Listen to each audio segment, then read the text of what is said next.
Hey everyone. So I watched George Zimmerman story today, and it's quite interesting. Um, at the beginning, I was watching on the computer that they were talking about the 3D animation, the computer view of how this guy worked several cases to bring it to life of what would actually happen on that night. Um,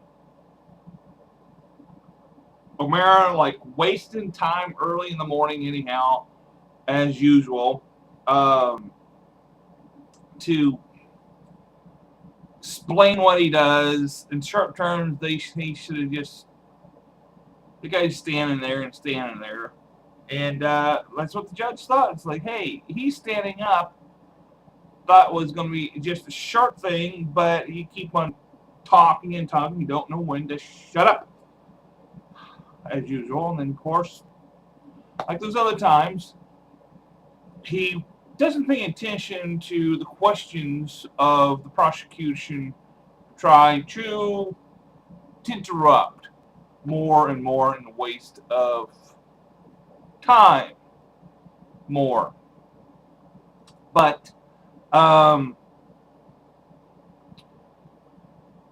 later on this evening, they brought it back. They brought the guy back. The guy was explaining how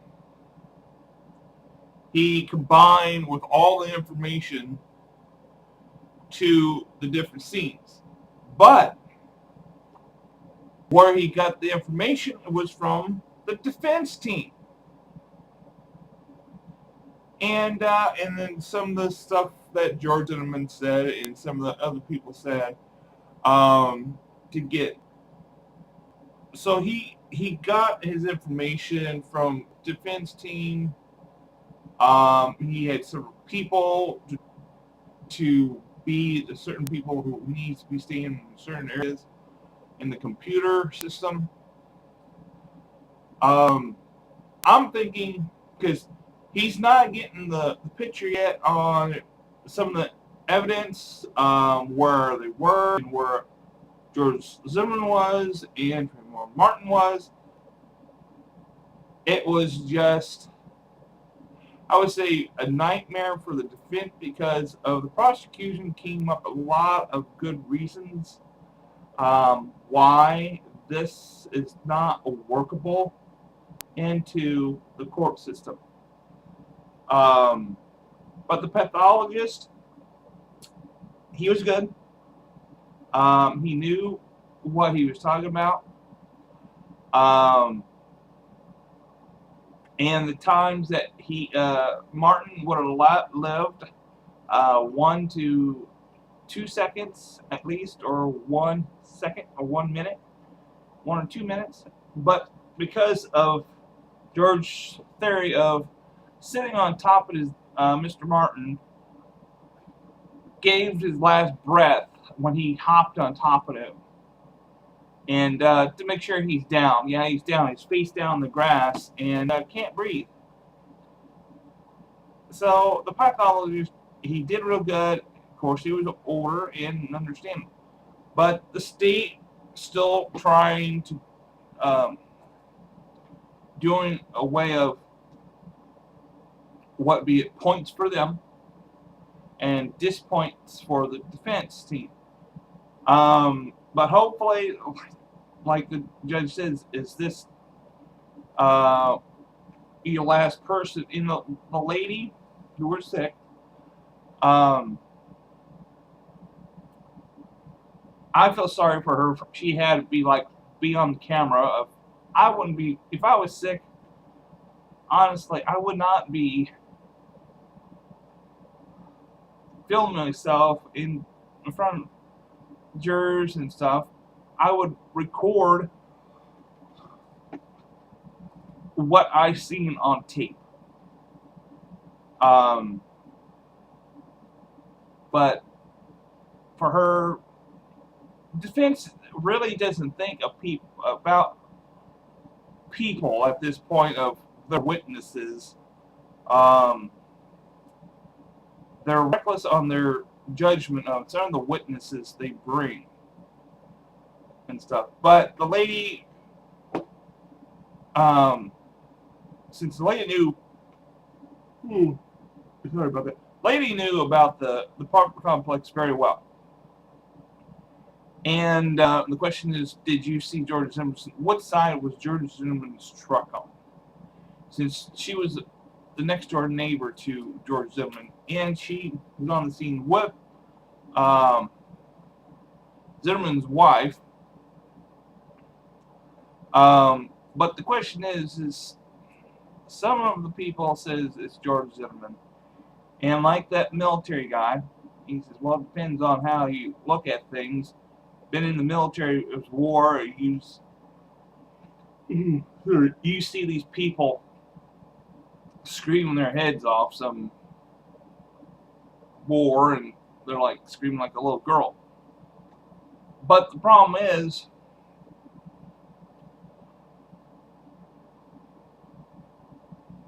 like my mom says, it's like no one knows who it really is who's screaming. That should be thrown out because no one actually knows who's actually screaming. Like I said yesterday,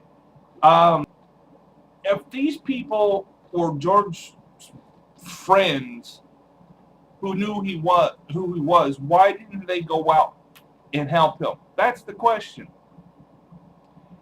Why didn't they help him if that was George screaming out there? If they really knew George, they would have gone out and helped. If I was my best friend, I would have gone outside and helped. If it gun shooting, at least I try to help and save my friend from being killed. But it's just same old story. They knew George. They all said that it's George who's on that tape screaming. The only way to find out is somebody had a time machine to go back, had spotlights on that area to see who actually was doing what, and have it tape recorded somewhere and watch them. George Zimmerman had a lot of mental problems, and he kept them for a long time and just kept on going and after the people that he just dislikes. People who in the neighborhood were blacks, and he didn't really like them. So he figured out, well, this is it, because, like he said, I'm tired of it. I'm falling, going to do something myself. I'm going to bust him. He knew he had a gun. It was his own hands who caused the shooting. Like they said, Mr. Martin is dead. Mr. Zimmerman is still alive. And like Mrs. Martin says, it should never happen. Because if George knew everybody in that whole entire complex, he would know there were people lived there with other people. Other people had grandchildren that plays out in the yard, or like 12-year-olds, whatever they're out in the yard. If George Zimmerman came along and says, "Here looks suspicious," comes along and shoots your kid, grandchildren in that neighborhood, what were you going to tell George Zimmerman and say, why did you do it? He was an innocent person. He was only a 12-year-old kid. He was only a 14-year-old kid. He was only a 16-year-old kid. He was down here visiting me. He's from another state. But you went ahead and thought, well, he's suspicious. He was on drugs. But George, you were on drugs too on that night. Anxiety pill, take an anxiety pill, anything else that you have a personal mental problem. It shows your record. You have a arrest record. You have a list of things that you fucked up on. What other states did George Zimmerman live? I'll look that up. Where else did George Zimmerman live before he moved to Florida? It sure wasn't there all. He didn't live all his life in Florida. He might have a criminal record someplace else as a kid, or his low attitude. Maybe that's why he couldn't get in the military, because he got a little attitude problem. But I see George Zimmerman in there in the court today. He's just thinking, I'm going to get away with it.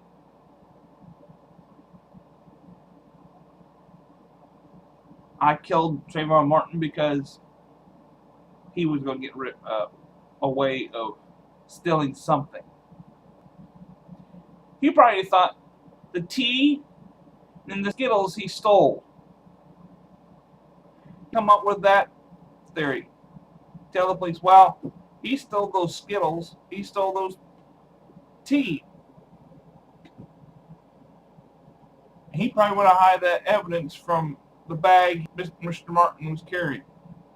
Hide the sales receipt and said, I saw him steal that for something. The question is, nobody checked George Zimmerman's truck. Did anybody check George Zimmerman's truck and see what he had? Did he show any type of medicines he was taking? For what? Don't know. Well, let me know. I'll try to piece some things together. Talk to you later. Bye now.